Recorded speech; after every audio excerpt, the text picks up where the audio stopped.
Hello, this is another protein folding simulation. This time Amber03 with Tip3p in water. And this is another interleukin that attaches to the human T cell. Another simulation of one for HIV research and various diseases to better understand how immune cells activate and how antibodies affect them. In any case, I'll let you watch the simulation now and get to the musics.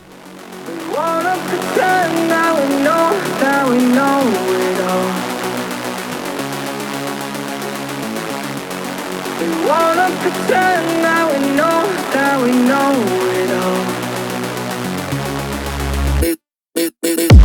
We wanna pretend that we know that's all the farthest from the truth. Farthest, know that we know.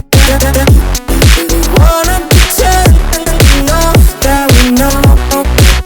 that's all the farthest from the truth.